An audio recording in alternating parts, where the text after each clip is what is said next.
Canned tuna is no longer just a cheap pantry staple, it's become a trap dressed in marketing gloss and shelf stability. Over the past 2 years, more than 80% of canned tuna products in the US have failed to meet full labeling transparency standards. That means what you think is 100% tuna might be a shredded mix of unknown fish parts, soaked in salt, pumped with oils, and sold under feel-good phrases like wild caught or light. And that's just the surface. Behind those shiny aluminum lids hides a deeper issue. This is about policy loopholes that let corporations hide their ingredient sourcing. So stay with this video because we're pulling the lid off 7 popular canned tuna brands that are not what they claim to be. You'll see what's really inside, how it ended up there, and why it's time you stop eating them at all costs. The truth isn't just uncomfortable, it's right there sitting on your shelf. Number 1, Starkist. You see the name Starkist and there's a comfort in it. It's familiar, it's everywhere. For decades, it sat on grocery shelves and lunch boxes on pantry racks across America. But that familiarity, that's exactly the blind spot. Starkist didn't become a household name by accident. It got there by mastering a game of perception, and what's hiding behind that label is far from light. Let's start with that word light. On the surface, it sounds harmless. Healthier, lower in fat, easier on the heart. But what most people don't know is that light tuna isn't a species, it's a category, a catch-all. And Starkist has been using that loophole like a backdoor to slip in whatever fish it can get its hands on. Skipjack, yellowfin frigate bullet tuna, all lumped under one ambiguous term. No species listed, no ratio disclosed, just light. And yet you're supposed to trust that what you're eating is tuna. Now here's where it turns. In independent lab tests over the past 3 years, a disturbing pattern emerged. Multiple Starkist products were found to contain inconsistent protein profiles, suggesting that some cans included fish species not commonly disclosed on the label. These aren't wild accusations, these are biochemical signatures proven documented. And still Starkist maintains its language because legally the FDA doesn't require brands to list the exact species unless they claim to sell white tuna, which is albacore. So what you're getting in that light tuna can might not just be skipjack. It could be lower grade fish, it could be parts of fish, it could be the slurry left over after the quality cuts have been taken elsewhere. You think you're eating clean protein. But what if it's the floor sweepings of the industry and it gets worse? When Starkist was sued in 2015 for underfilling their 5-ounce cans, they paid out millions in a class action lawsuit quietly. No admission of wrongdoing, no real change in process. Just business as usual. Because here's the dirty secret of mass food production. Fines are cheaper than reform. And in a market where volume wins, who cares if the consumer gets shorted a few grams of tuna? But what does that mean for the average person just trying to make a healthy lunch? It means you're caught in a system designed for profit, not nutrition. It means every time you crack open a can of Starkist, you're placing blind trust in a label that legally doesn't owe you clarity. It means you could be feeding your family a product that's been blended, watered down, and pushed through a supply chain so fragmented, even the executives can't trace it back to the boat. And remember, most light tuna products don't tell you the fishing method. Are they line-caught, net-caught, FAD-free? You'd never know, because the label doesn't say. And when you don't say, you can get away with a lot. So yes, Starkist might still be the top-selling tuna in the country, but that doesn't make it clean. That doesn't make it honest. It just makes it big. And in today's food economy, big often means compromised. So ask yourself this, if the company won't tell you what species of fish you're eating, or how it was caught, or why some cans feel half full when you drain them, what else are they not saying? The next time you see a wall of Starkist at your local store, remember, just because it's popular doesn't mean it's trustworthy. In fact, that's often the first red flag. Let's keep going. Number 2, Bumblebee. Let's not sugarcoat it. Some cans aren't just misleading, they're dangerous. And few names raise more red flags than Bumblebee's so-called white tuna. On the surface, it sounds pure, even premium. But behind that label is a ticking health concern, especially for anyone over 50, for children, for pregnant women, in short, for the very people who thought canned tuna was the safe option in the first place. Here's what they won't print on the front of the label. Bumblebee's white tuna is made from albacore, a species that swims deeper, lives longer, and absorbs more mercury than almost any other tuna used in canned products. According to long-standing data, albacore consistently contains 2 to 3 times more mercury than skipjack or light tuna. But here's the twist, the FDA still allows it on shelves without any clear warning. So what happens when someone eats canned white tuna 2 or 3 times a week, thinking they're being healthy only to unknowingly accumulate toxic heavy metals in their bloodstream? The long-term risks aren't rumors. They're medically documented neurological damage, cardiovascular issues, kidney stress. It builds slowly, invisibly, until the body starts showing symptoms. And by then, the can's long gone. Back in 2020, a Consumer Reports investigation found mercury levels in some albacore tuna cans that exceeded the FDA's average threshold. And Bumblebee was one of the worst offenders, not just once, but in multiple test batches. But instead of recalling or issuing stronger labeling, the brand simply referred to natural variation as if fluctuating mercury levels were a harmless side effect of nature, not something that can permanently impact brain development in children. What makes it worse is that Bumblebee has been here before.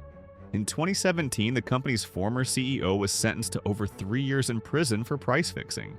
That's right, the top executive at one of America's most trusted tuna companies was caught colluding with competitors to drive prices up while cutting costs on the back end. That's not just a business issue, that's an ethics issue. That's the kind of move that tells you exactly where the brand's priorities lie.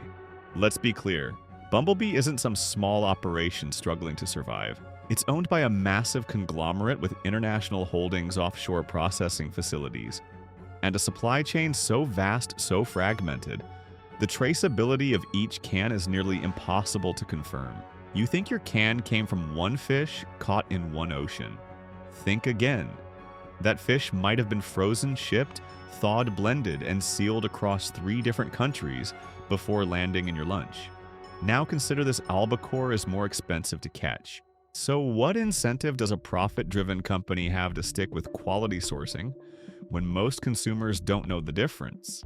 The answer's simple. They don't. They rely on the name white to sound elite while slipping in questionable quality under a regulatory system that doesn't demand answers.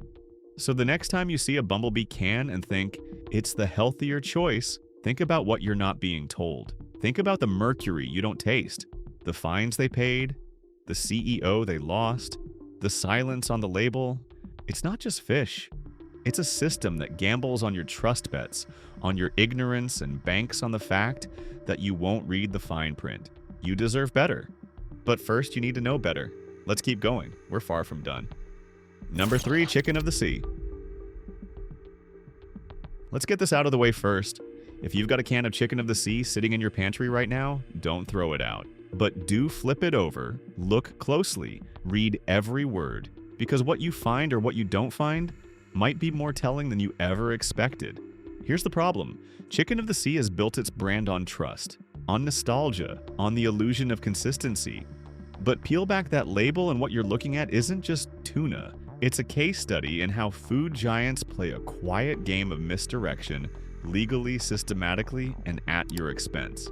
Let's start with the most basic fact. Chicken of the Sea does not can only tuna. That might sound obvious, but it's exactly where the smoke begins. Many of their tuna products are blends, fillers, or cuts that come from entirely different species. That chunk light tuna you thought was a single fish, it's often a slurry of multiple species mechanically separated, blended to maintain texture, and mixed with brine or oil to mask the inconsistency. But the label won't say any of that. Why? Because current FDA guidelines allow vague classifications like light tuna or chunk tuna without requiring species-level transparency. Chicken of the Sea uses this gap brilliantly. It lets them substitute cheaper species when market prices spike. It lets them pad out cans without ever technically lying. And it lets the customer think they're buying one thing when they're actually eating another. The deeper you go, the murkier it gets. Their fishing practices have come under scrutiny for over a decade, especially regarding their use of FAD's fish aggregating devices, which contribute to overfishing and bycatch of endangered marine life. Their supply chain spans multiple countries, often involving third-party processors, which means Traceability becomes almost impossible once the fish leaves the boat. You're trusting a system that's already admitted it can't follow its own product from ocean to shelf. And it doesn't stop there. In 2015, Chicken of the Sea was one of 3 companies caught in a massive price-fixing scheme, leading to multi-million-dollar fines and the collapse of public trust in the canned tuna industry. The brand responded with silence. No apology, no shift in strategy, just a quiet rebranding effort and more aggressive marketing of healthy protein and omega-3 benefits, masking the rot underneath with feel-good buzzwords. Now think about how this plays out in real life. A parent shopping for lunchbox staples, a senior trying to stick to a low-sodium, high-protein diet, a diabetic counting every milligram of added salt. None of them are being told that what's in the can could be a mix of leftover cuts from multiple species, with sodium levels that fluctuate dramatically between batches. And when the company has no legal obligation to tell you more, why would they? This isn't about one bad batch. It's not even about one bad brand. It's about how the system is structured to favor opacity, to reward silence, to monetize ambiguity. And Chicken of the Sea plays that system to perfection. So here's the deal. If you want transparency, you won't find it here. If you want consistency, you're better off somewhere else. And if you're still not convinced, just remember one thing. If the name of the brand has to distract you with a cute animal instead of telling you exactly what's inside the can, that's your warning label right there. Let's keep going. The next brand on this list is about to take things to an even murkier level. Number 4, Trader Joe's. Let's set the record straight before the disappointment kicks in. Just because something feels artisanal doesn't mean it is. And no brand plays the clean and quirky card better than Trader Joe's. But when it comes to their canned tuna, that charming hand-drawn label is the only honest thing you're getting. Here's what you need to understand right now. Don't let aesthetics trick your instincts. The polished packaging, the retro font, the friendly product names. That's not accountability. That's a mask. And in the case of Trader Joe's tuna, what's behind it is far messier than their stores would like you to believe. We're not talking about just label games anymore. The real issue here is manufacturing secrecy. And Trader Joe's has built an entire empire around not disclosing where or how their products are actually made. Unlike other major tuna brands that at least publish supply chain information or fishing methods, Trader Joe's has stayed conspicuously silent. Why? Because Trader Joe's doesn't own the factories. They don't catch the fish. Their entire canned tuna line is private labeled, which means they purchase it from third-party suppliers, slap their branding on it, and put it on their shelf with no clear public record of the source. That makes it nearly impossible for consumers to verify whether the fish was ethically caught, responsibly sourced, or even consistently processed. In 2 separate independent lab tests conducted over the last 5 years, samples of Trader Joe's canned albacore were found to contain mercury levels significantly higher than the safe averages recommended for frequent consumption. But you wouldn't know it by looking at the label. There's no mercury disclosure, no warning, no reference to batch testing. And again, because Trader Joe's doesn't manufacture the product themselves, they can always point the finger at a supplier and walk away clean. And this isn't just about heavy metals. This is about how Trader Joe's leverages its brand loyalty to escape scrutiny. Their shoppers tend to trust the store implicitly, often assuming that because something is from Trader Joe's, it must have been vetted. But the truth is, the FDA doesn't require retailers to vet the fishing practices of their private label suppliers. That's a massive gap. And Trader Joe's sits right in the middle of it. Now imagine how this plays out in a real household. You think you're making the smarter choice, avoiding the big corporate brands picking up a can of Trader Joe's premium tuna. But in reality, you've just bought a product with less transparency, less traceability, and more unanswered questions than the ones you were trying to avoid.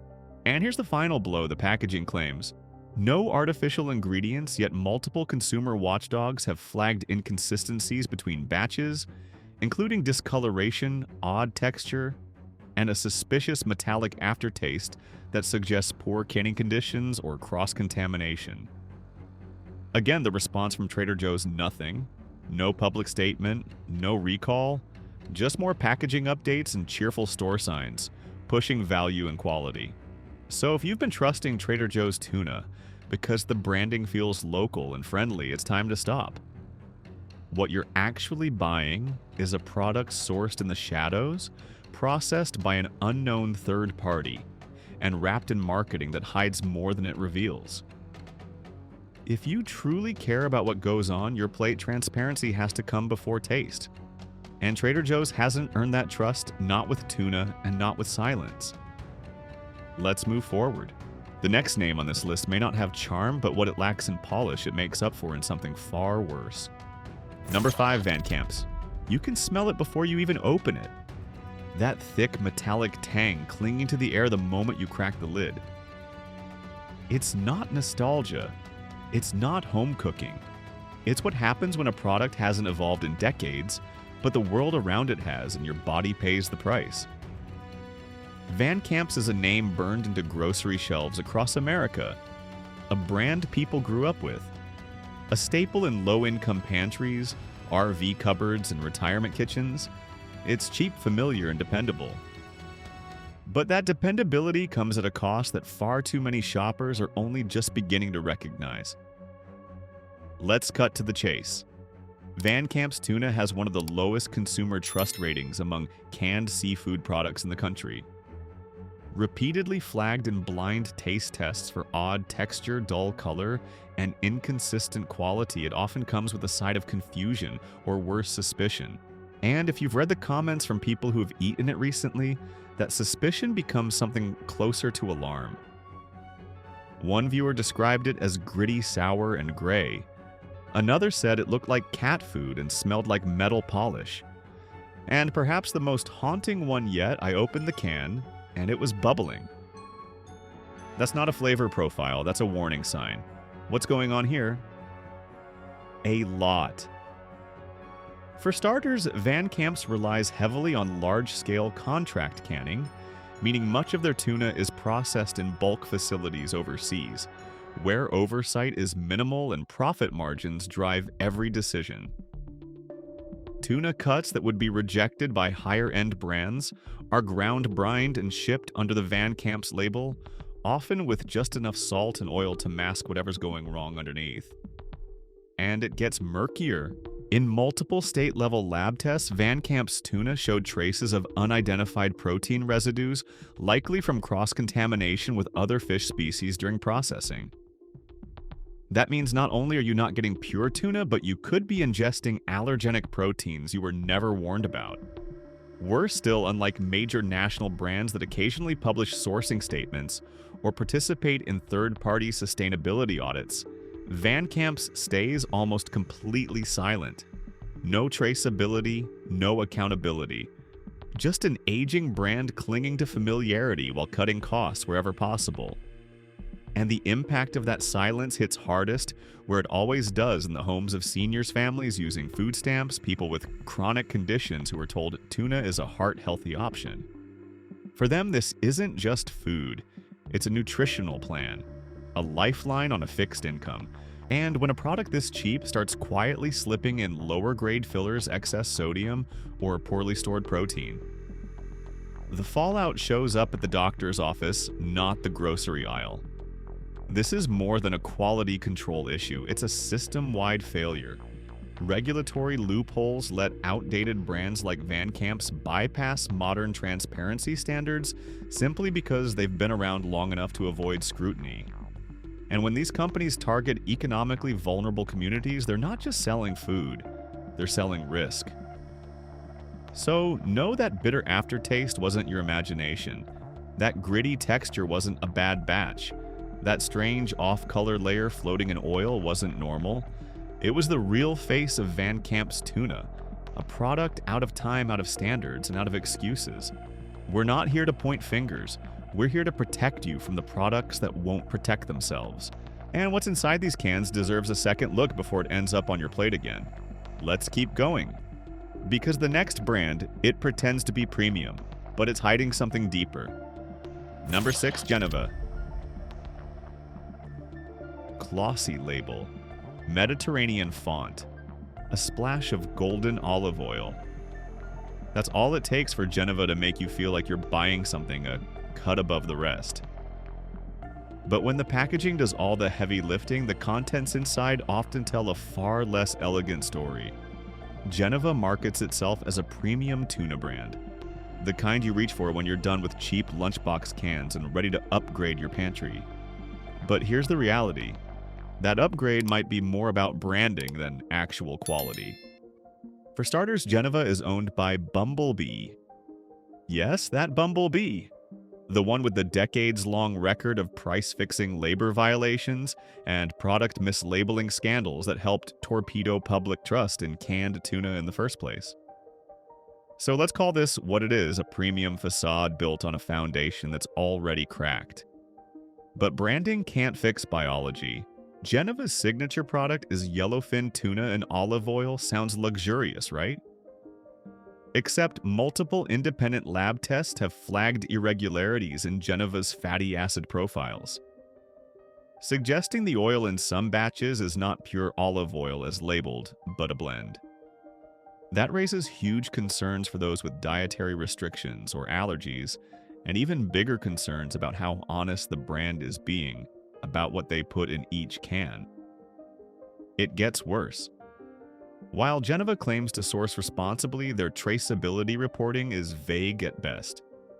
Their cans often list only generic regions like Western Pacific or Central Atlantic, giving shoppers zero real insight into fishing practices, vessel monitoring, or potential bycatch. That ambiguity lets them flex the label sustainable while hiding behind the thinnest legal veil of compliance.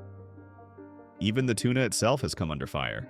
Customers across multiple platforms have reported inconsistencies in color and smell, with some cans exhibiting a sour, rubbery aftertaste that experts link to poor storage or rushed processing.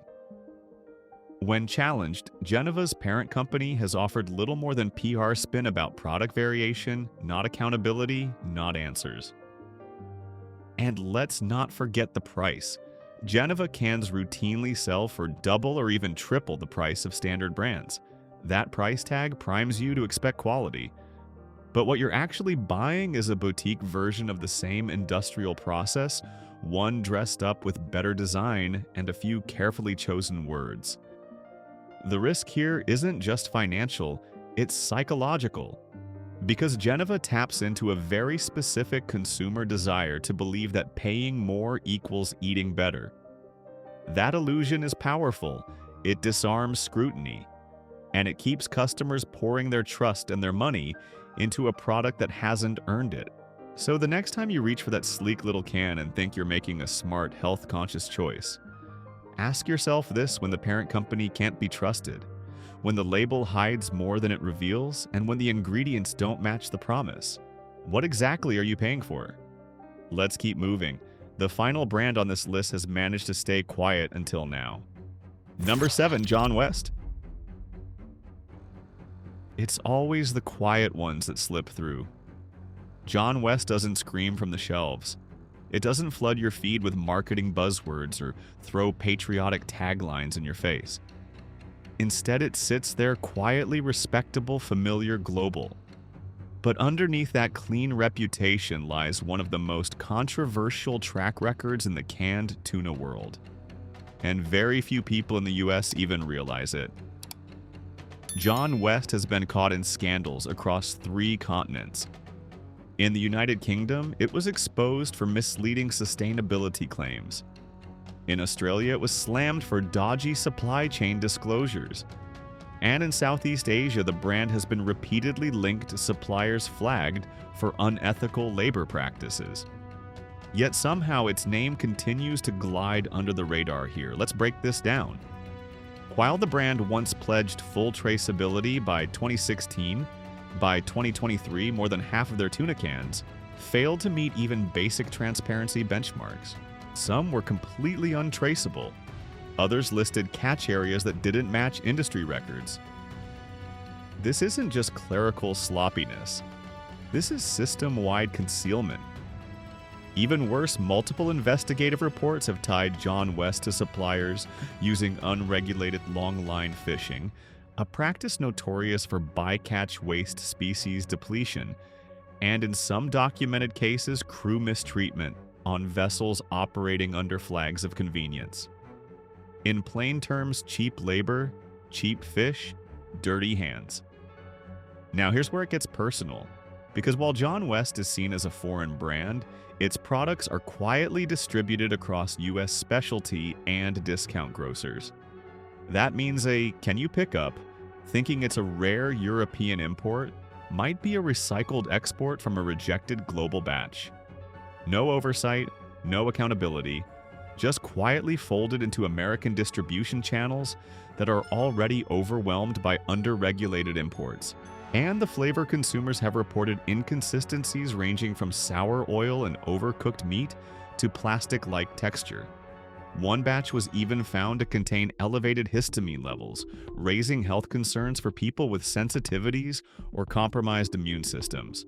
Yet the company's official response has consistently been deflection. Limited recalls, no widespread warnings, no real transparency. This isn't about one bad shipment. It's about a playbook. One where international brands exploit fragmented regulations to dump lower-grade inventory into lower-priority markets. And as long as American labeling laws remain lenient, cans like these will keep making it into pantries, disguised as value masked by trust. John West is the final name on this list for a reason. It represents the global scope of a local problem. Because what's happening here isn't just about what we eat. It's about how the entire system from ocean to aisle has been engineered to keep you from asking the one question that matters most. What's really inside the can? We're not done. Let's wrap this up with a few hard truths and a roadmap for how you can protect yourself starting today. What started as a cheap protein fix has turned into a masterclass in consumer manipulation. 7 canned tuna brands, each wrapped in its own version of trust, each exposed for what they're really serving up: filler false promises and the quiet erosion of quality. This isn't just a food issue, it's a mirror reflecting what happens when corporations cut corners, policies look the other way, and everyday shoppers are left paying the price. But now you know. And knowing is power, the kind that doesn't come from a label but from what you demand as a consumer. Because once the lid is peeled back, you can't unsee what's inside. So take a breath, clear your shelf, and start fresh. Choose better, question everything, and whatever you do, never trust the can without knowing the cost. This video does not promote division within the United States or encourage segregation. All content is presented for the purpose of exploration, analysis, and fostering discussion based on current events, public sentiment, and social trends. We fully respect the United States Constitution and all federal regulations. If today's analysis made you think, drop a comment so we can keep the conversations going. And don't forget to like, subscribe, and hit the bell so you will never miss our next independent deep dive.